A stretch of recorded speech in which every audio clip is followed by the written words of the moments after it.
Hey everybody, Robb Ryerse, and it is Tuesday, which means this is the Vote Common Good Politics podcast.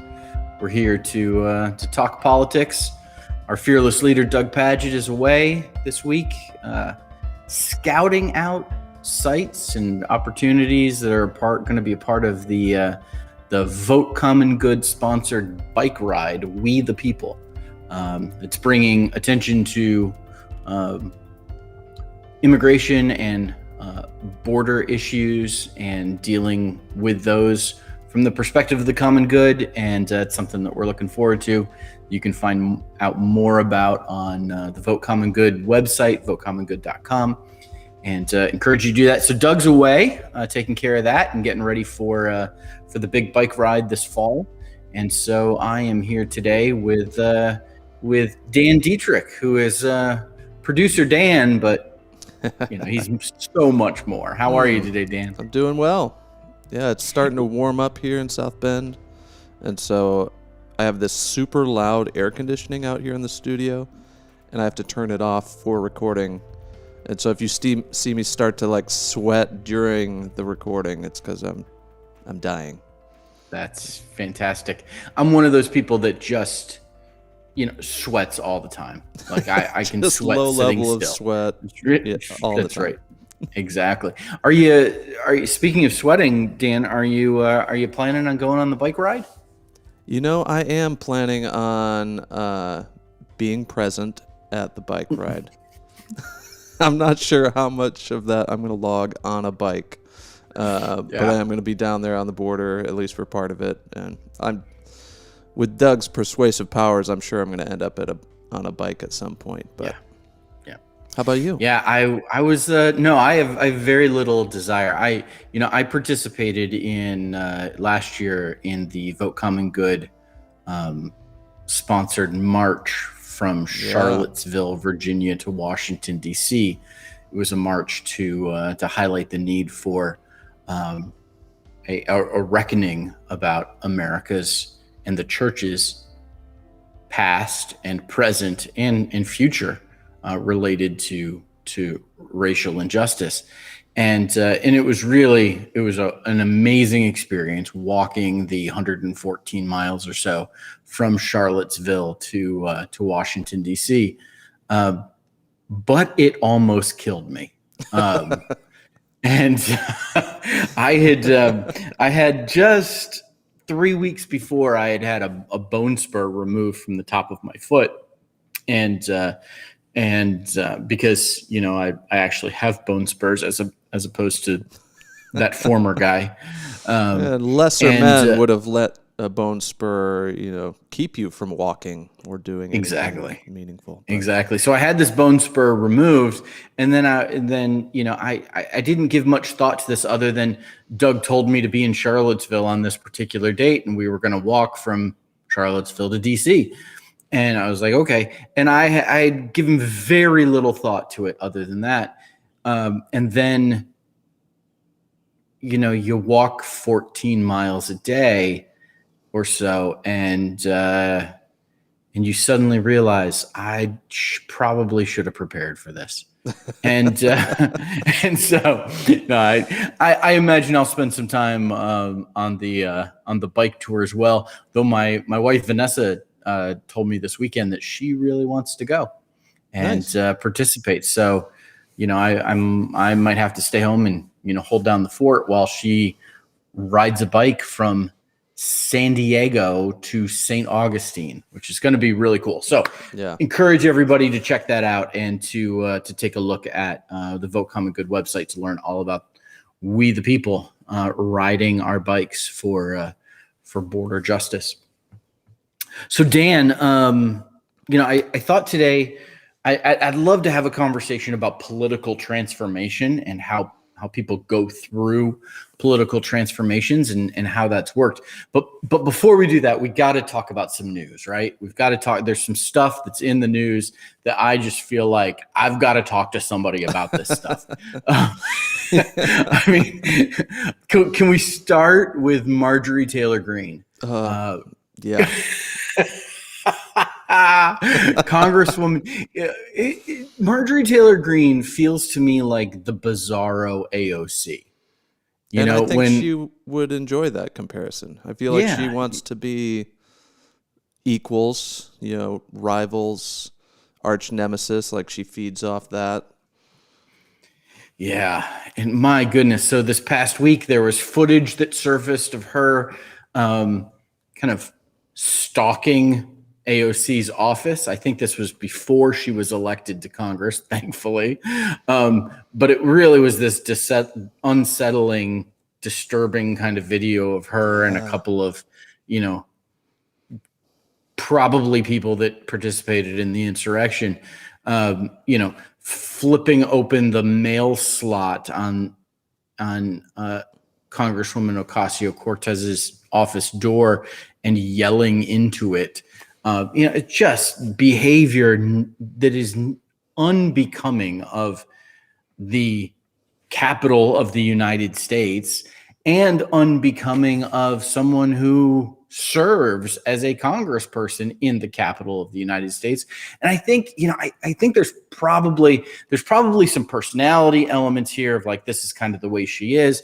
But I wonder too, how much of this is rooted in a conservative ideology that says that government is bad, and the federal government in particular has been painted as evil really since the days of Ronald Reagan, and in the 40 years since then, conservatives have had this drumbeat that the federal government is evil, the federal government is evil, the federal government is evil.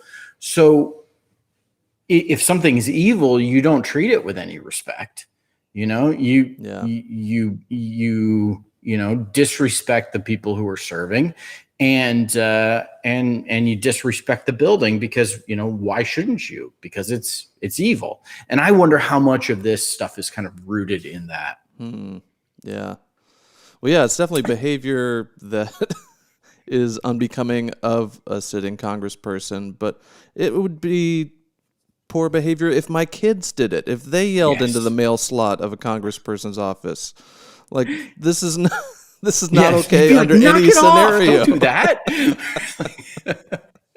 Yeah, exactly. So the other reason Marjorie Taylor Greene has been in the news is because she compared mask mandates to the Holocaust. Yeah, I have the quote right here in case folks haven't heard it. She says, and I quote, we can look back at a time in history where people were told to wear a gold star, and they were definitely treated like second-class citizens, so much so that they were put in trains and taken to gas chambers in Nazi Germany, Greene said at the time. And this is exactly the type of abuse that Nancy Pelosi is talking about. End quote. What do you even do with that? It's just. Wait a minute. What? It's so horrifying, the comparison. All you can do is laugh at this point, because otherwise you just cry and fall into despair at this state of things. Yeah. And the feckless, gutless leadership that could exercise a little bit of influence and accountability for Marjorie Taylor Greene. Particularly, I'm talking about minority leader, and I love saying minority leader, Kevin McCarthy. He tweeted about an hour ago saying, Marjorie's wrong. But, come on, a tweet is not repercussions for saying something so horribly stupid. And she certainly is free to say it, but she's also free to experience the consequences of saying something so remarkably stupid. The kind of behavior and speech we have seen from Marjorie Taylor Greene, whether it's yelling into the mail slot of AOC's office, or chasing AOC, yelling at her off the floor of the House chamber, if you saw that report, or saying something like this, comparing mask mandates to the Holocaust. This is the kind of behavior and and conversation that gets you fired in any other workplace. Right? Like any place in corporate America, any workplace, this kind of behavior, accosting a coworker, saying things that are ridiculously stupid, and putting your employer's reputation on the line as a result of that. This is the kind of stuff that gets you fired, and yet no consequences for her. And you know what that means? That means she's just going to be more emboldened to keep doing this kind of stuff. Yeah. And when she's called out, she says, "Oh, I never compared it to the Holocaust. Only the discrimination against Jews in early Nazi years." No, we read the quote. You said they were put on trains and taken to gas chambers, and this is exactly the type of abuse that Nancy Pelosi is talking about. You can't walk this one back.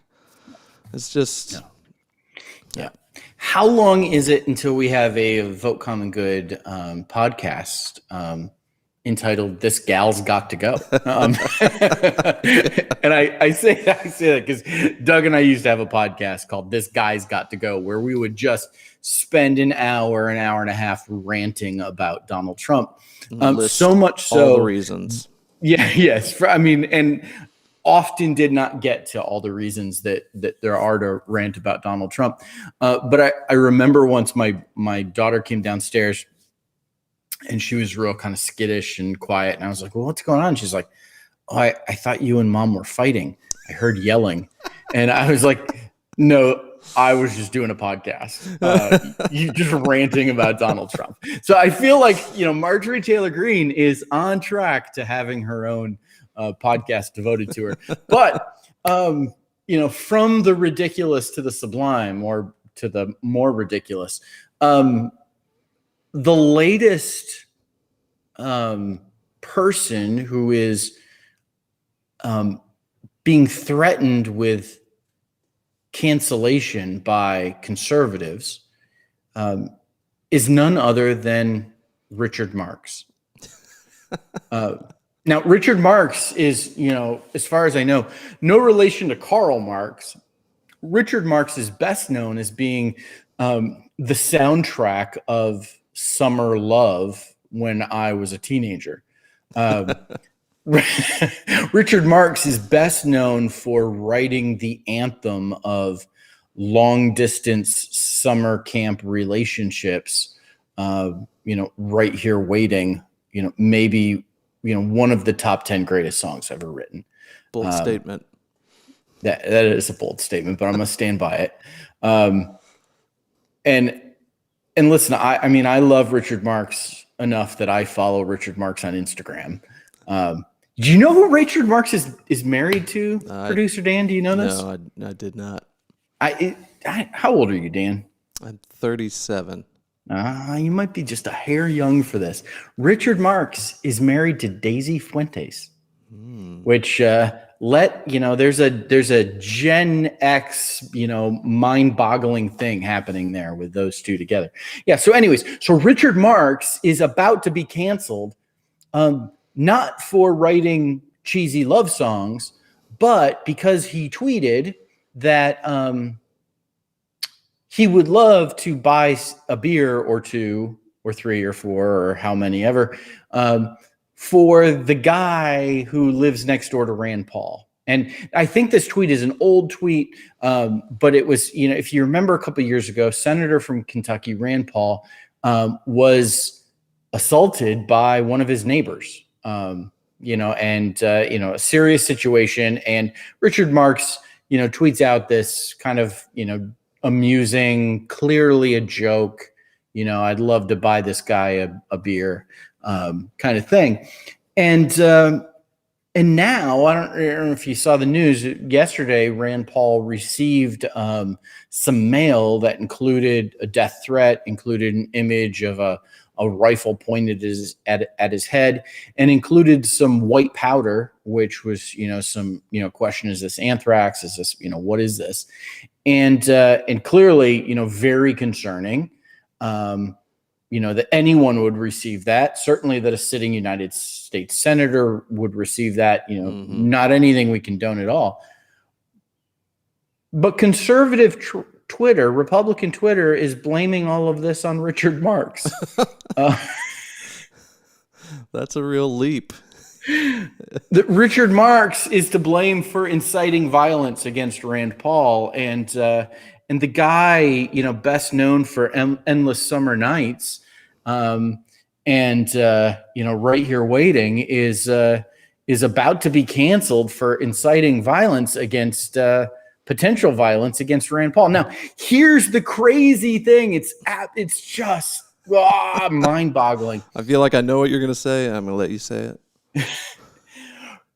Republicans want to, have a deep investigation into the ties between Richard Marx's tweet and whoever sent a threatening letter to Rand Paul, but they don't want to investigate an insurrection against the United States Capitol that literally put their own lives at risk. They're like, yeah. In this case, they'll say, words have meaning, and these words incited a death threat against a senator. But they won't take that logic to the words of the president directly involved in inciting a riot and an insurrection in our very capital. That actually led to people's death. Yeah. These people. Wherever you go. You can keep going. That's one of my favorite songs. But, yeah.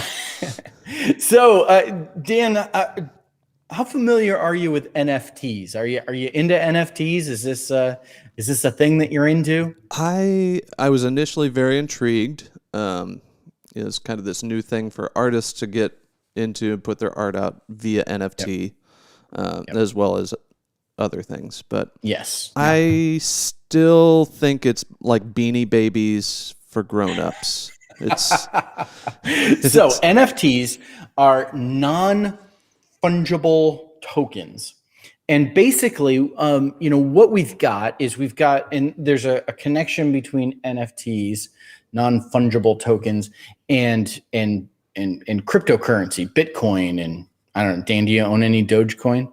No, I own $5 of Bitcoin though. Oh, fantastic! I have a buddy. On an accident, but I have a buddy who I was sitting, with, and we were chatting, and he was like, "I think I'm going to buy some Dogecoin." And I was with him when he bought some Dogecoin 2 months ago, when it was trading at like 2 cents, and he's made a lot of money over the last 2 months. We were together last week, and I was like, "Wow!" He bought a yacht.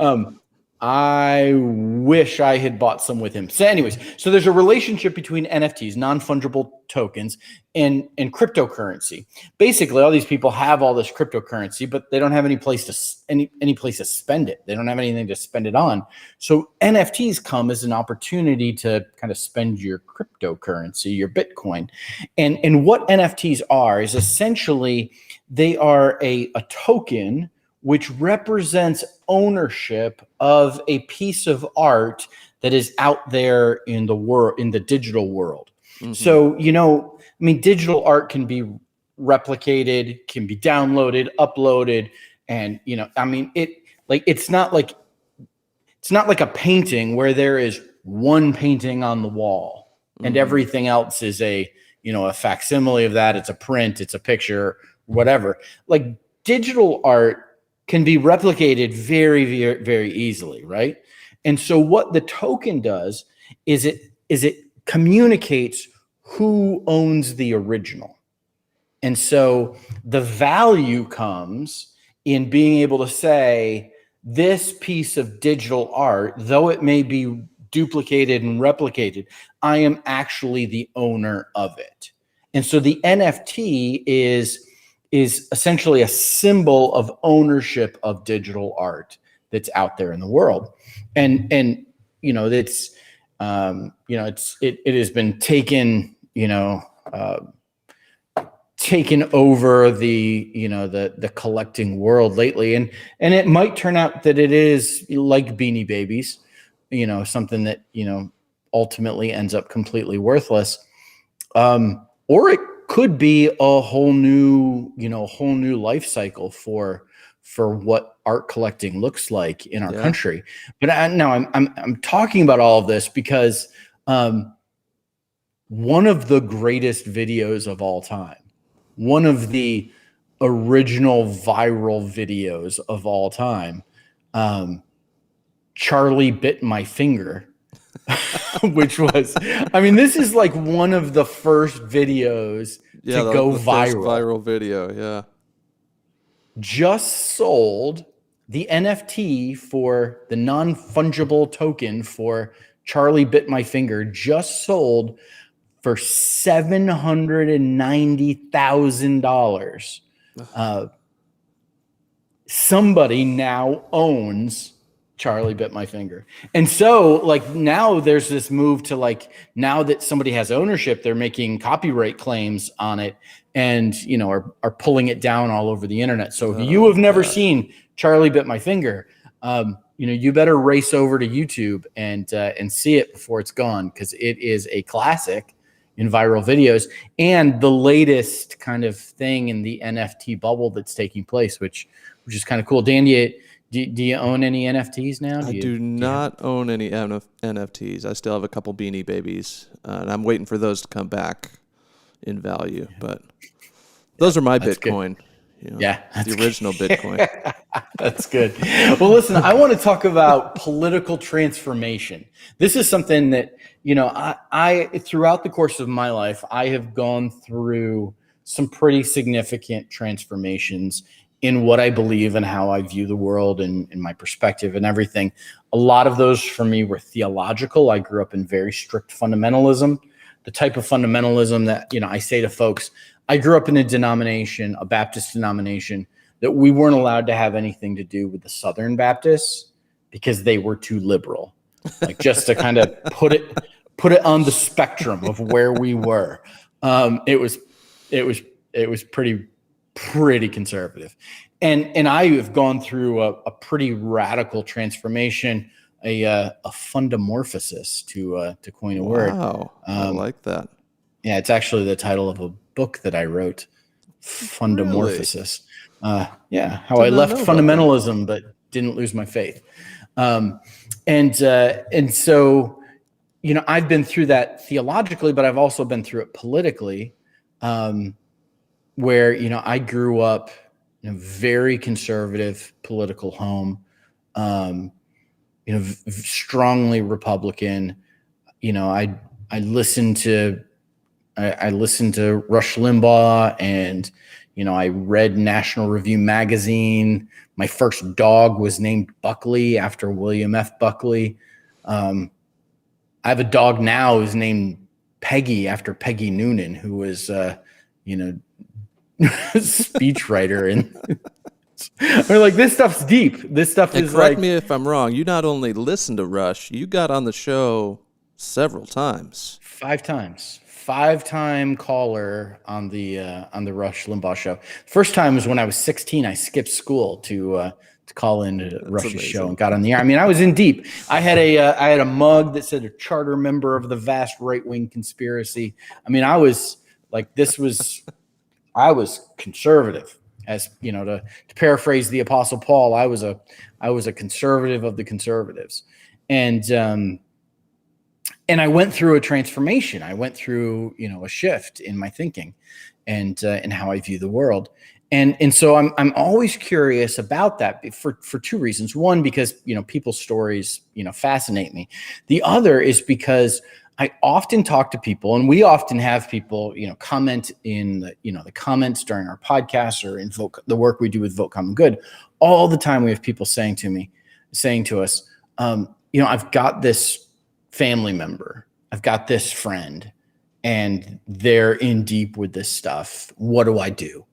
And what we want to do is like give them some hope that change is possible, but also temper that with, the expectations of how to deal with everything and how to talk to people and what brings about change. Now, Dan, you grew up pretty conservative too, right? Yeah, I did. It was conservative, Republican, evangelical. It wasn't shun the Baptists because they're too liberal.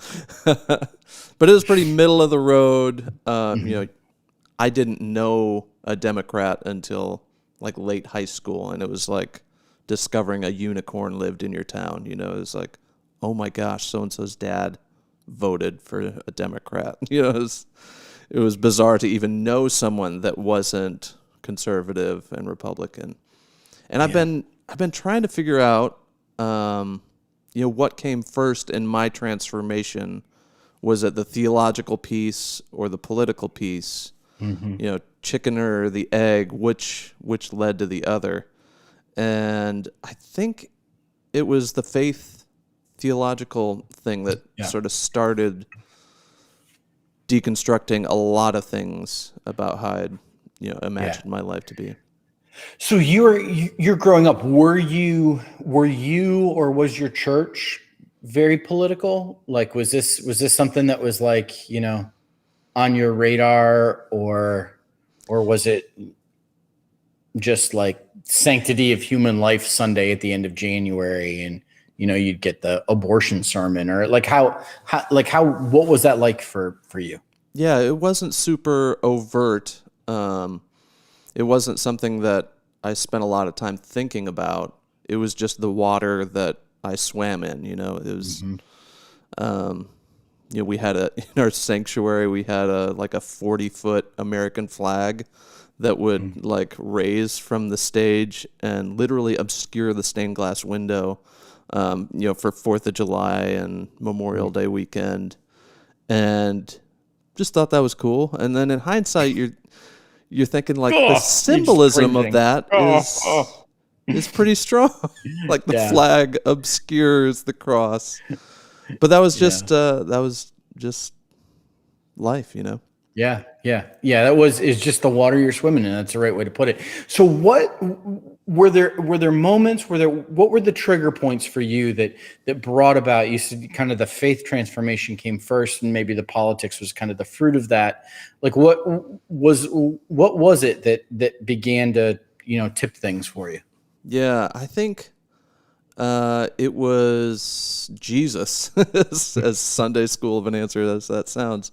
But every week you're reading about how Jesus loved the least of these, and there was so much hype in high school about devoting your entire life to Jesus and giving yourself to this cause.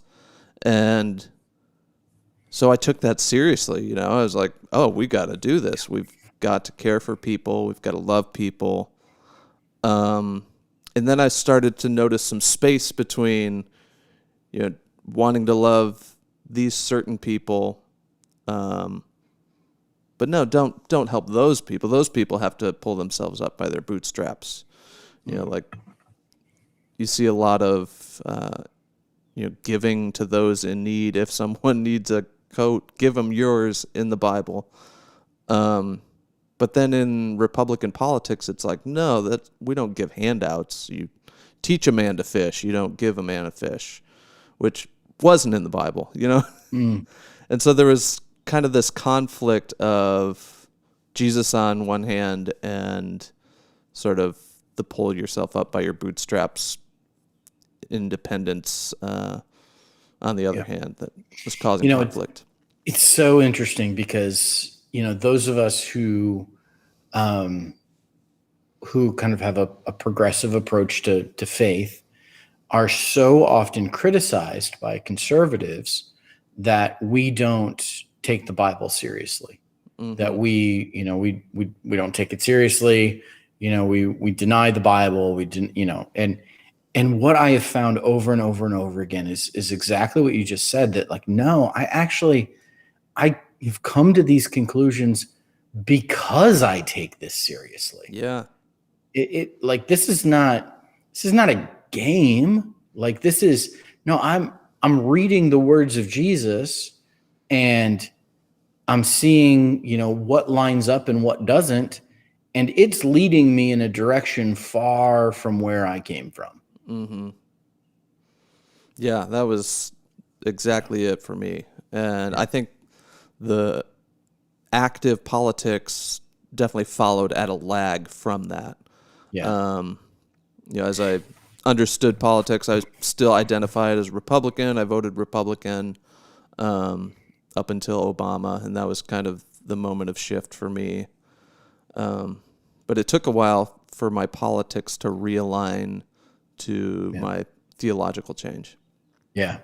Now, when you wrote and released Hymn for the 81%, which and people might know this, might not know this, Dan, you gotta make an NFT for Hymn for the 81%. What are you doing here, Dan? How have I not done that yet? Oh man. So Dan wrote a song called Hymn for the 81%, which is a reference to the 81% of white evangelicals that voted for Donald Trump in the 2016 election.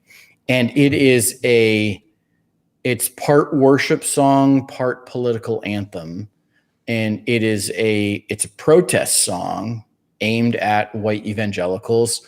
But it also is a bit of a love song too. It's Richard Marx inspired, like, hey, like there needs to be a much different approach to things. Was that that was a remarkably overt political act that you took, Dan, and that song went viral and has led to all sorts of things in your life, both good and bad, I imagine. And was that kind of your first big overtly political act, putting out that song? It was the loudest political act, yeah, up to that point. Yeah. But I had been kind of dipping a toe in political activism for a little bit. In Michigan, where I lived, grew up, they tried to pass this RFRA, Religious Freedom Act, that would basically allow discrimination of LGBTQ people. And that was my first time, like, getting on the streets with a sign and protesting. I was still working at a very conservative church at the time and didn't really know what I was getting into. And I ended up on the front page of the local paper with like a rainbow sign. And I just remember my boss at the time calling me into the office the next Monday and being like, we got to talk about some things. Wow. Did that result in you no longer being employed by that church? No, my pastor at the time was really understanding and kind of had my back. He covered me from some heat from the congregation itself. And he was in favor of, like, no, we shouldn't, even if we think these things about marriage, etc., we shouldn't be discriminating against people. Yes. And so it seemed to me as a pretty straightforward, like, this is wrong to discriminate no matter what we believe religiously. Yeah. And thankfully my pastor agreed with that point, but he was like, maybe chill out with the signs in the paper. So.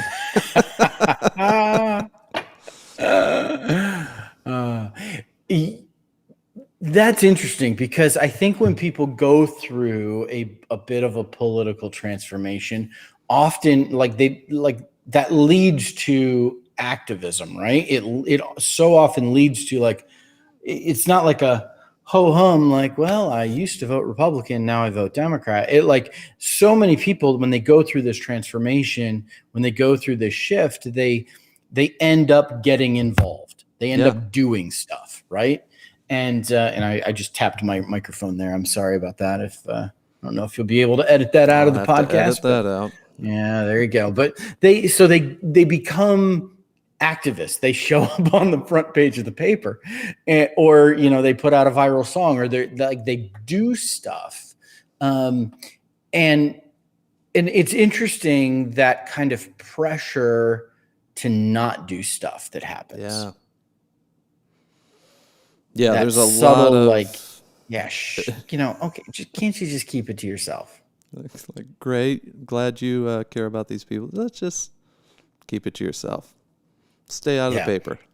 Don't want to rock the boat. Don't Yeah. want to make waves, all that kind of thing. Yeah. Because I think, I mean, is it that people don't have the stomach for political conversations because they know how south they can go, how quickly they can go south, how easily they can go south? And as a result of that, they're just like, I'd rather just not talk about it. Yeah. I think it gets real messy in church quickly because money is on the line. And when you piss off big donors, all of a sudden it's a different conversation. And so that's where it gets messy real quick. Yeah. Yeah. Do you, when you look at your own kind of political transformation and how that took place, what advice would you give somebody who's beginning to think about these things? Maybe someone who's at the early stages. Like, what would you urge them to do? Yeah, that's a good question, and I've been asked that question a lot since releasing that song. It's like, hey, I'm on board. How do I get my friend, my mom, my brother, my whoever? How do I help them along? Or I'm just starting on this deconstruction or transformation.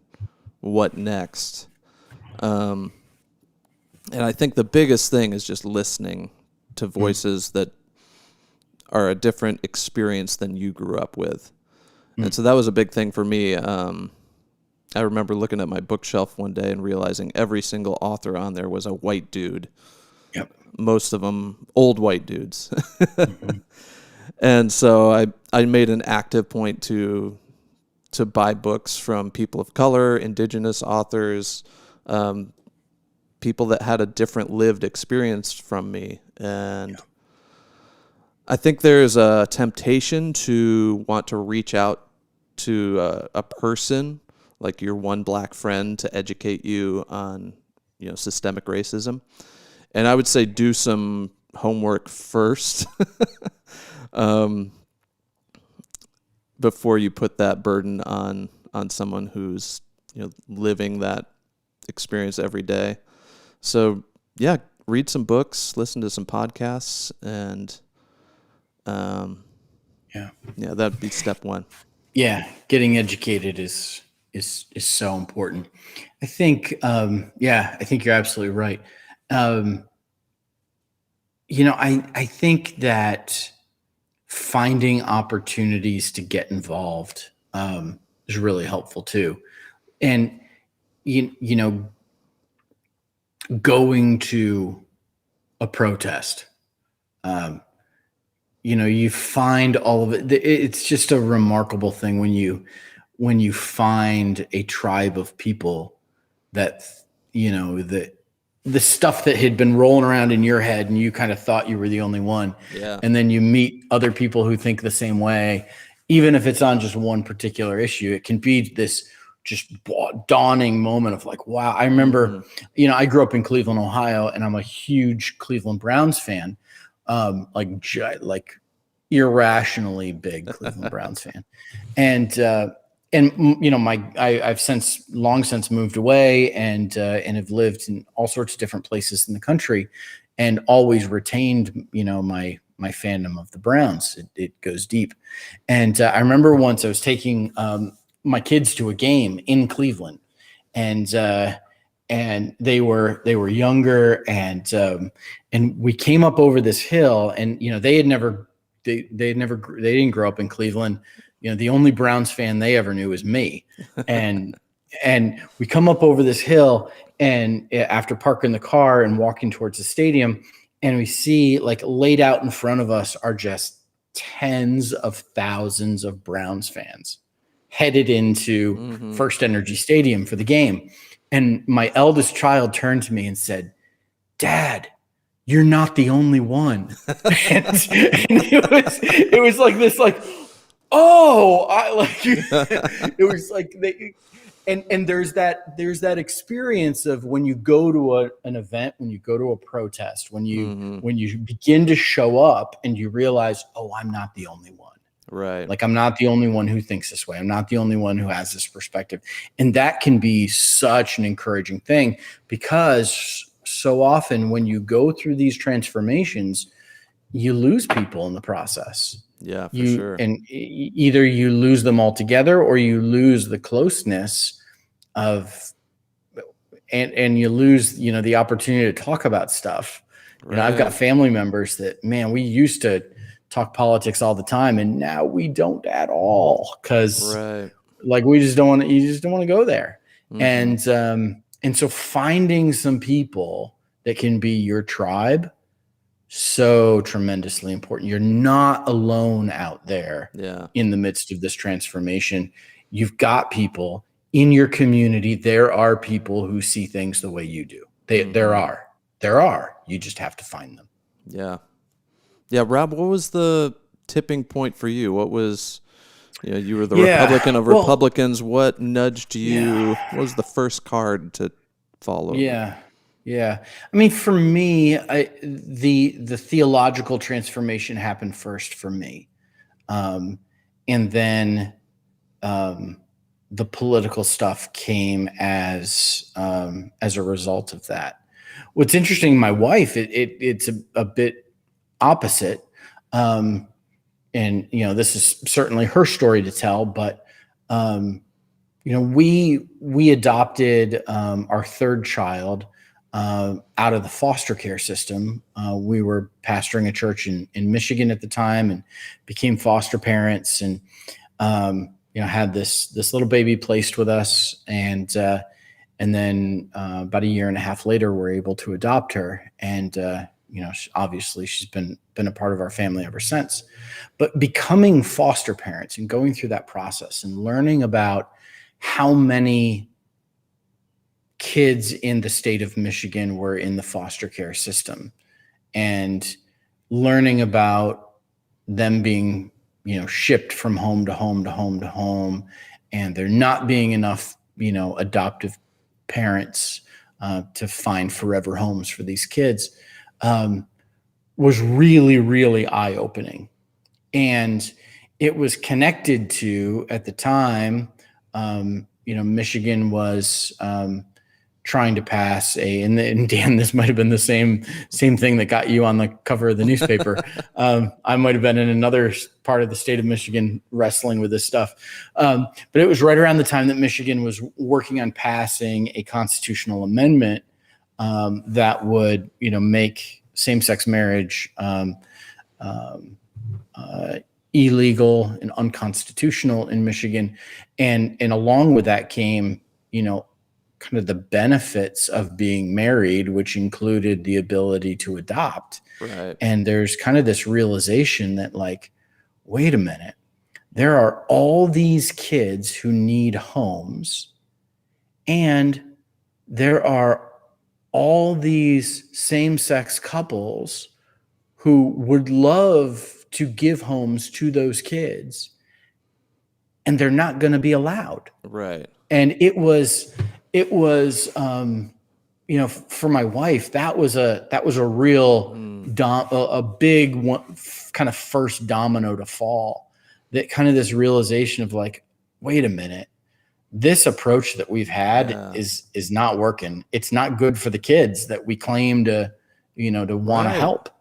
And, there's not much pro-life about making life miserable for these children. Right. And so that was a big thing that began to fall for me. It was interesting that you mentioned just reading Jesus. When I went through my own kind of faith deconstruction, my fundamorphosis, that really drove me back to Jesus. And I realized that my faith had been shaped far more by the Apostle Paul than by Jesus, and I needed to kind of recover that. And what you encounter with Jesus is someone who took responsibility for other people's healthcare. Like the very moment where I'm hearing these arguments of, like, I'm not responsible for your healthcare. I'm not responsible for your healthcare. you're responsible for yourself. And I'm reading all of these stories of Jesus taking responsibility for other people's healthcare. Right. Yeah. All I hear when people say that is the guy asking, well, who is my neighbor? Yeah, Yes. exactly. Yeah. And there's another one where when Jesus heals, there's a man who's born blind, and his disciples ask him, who's to blame for this? Mm-hmm. Is it his parents or is it him? And there's this sense that if somebody's in need, and particularly somebody has a medical need, somebody's to blame for that. Yeah. And I remember several years ago, then Congressman Jason Chavez was on the news, and he was talking about how we didn't need the Affordable Care Act, also known as Obamacare, because if people just stopped buying the new iPhone, they would be able to afford their health care. And it was this thing of like, okay, here's somebody in need, and who's to blame? And, let's point the finger at somebody, and essentially blaming poor people for being in need. Mm-hmm. And I read this story where Jesus's disciples are asking him, like, who's to blame that this person's in need? And Jesus is just like, nobody's to blame. You just need to help him. Yeah. I've seen so much in conservative politics that is about trying to figure out who's to blame, mm-hmm. and pointing the finger at people and blaming them for the situation they're in. And again, that just was not at all the approach I saw in Jesus. Yeah, rationalizing why this person doesn't deserve our help. Yes, exactly. Yeah. And then you layer on top of that, like just the straight up teachings of Jesus when it comes to, caring for widows and orphans, visiting prisoners, all of this stuff, like, you read Matthew 25 and you go like, wow, maybe Jesus like cares about some of these social issues, and we need to do it. And then, what's interesting, and I'm talking a lot here, but one of the other things that kind of broke from me was kind of the argument that, it's not the government's job to help people. Yeah. It's the church's job to help people. And, I wrote about, this is my second shameless plug for a book that I've written. I wrote about this a bit in my book called Running for Our Lives, which is a story of when I ran for Congress. The average church in America is 70 people. That's the average size of a church in America. When you begin to do the math, if those 70 people maybe represent 40 families, the average annual income for a family is something like $65,000 or something. I can't remember the exact number now. And then if you go like, okay, if everybody tithes, then the average church budget per year in America is something like $260,000. If everybody's giving 10%, and just kind of like laying out the averages. And then you look at, okay, what if one person in that congregation gets cancer? Can that church take care of that person? And the average cost of cancer treatment is well over $260,000 in a year. Mm-hmm. And that's just one person. Right. What happens if two people get cancer? Yeah. Or if the neighbor of somebody in the congregation gets cancer? Like it is ridiculous and untenable. Such a cop-out, yeah. Yes, to say, well, the government shouldn't do it, the church will. Well, come on. Like it's just not realistic. And there's a lot of other reasons why, like, politics and how we structure our community and paying taxes and, to have services is all important. And this whole approach of like demonizing governmental help, because the church will take care of it. Yeah. Well, that's just not pragmatic. That's just not going to work. Yeah. And it's really frustrating to me that when it comes to things like same-sex marriage, that's when Republicans will push their beliefs on all of society and say government needs to step in here and prevent this from happening.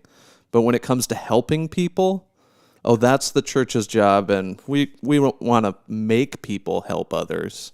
Yeah. It's just this bizarre double standard where when it comes to aiding others, doing the thing that Jesus said to do, we find reasons not to do it.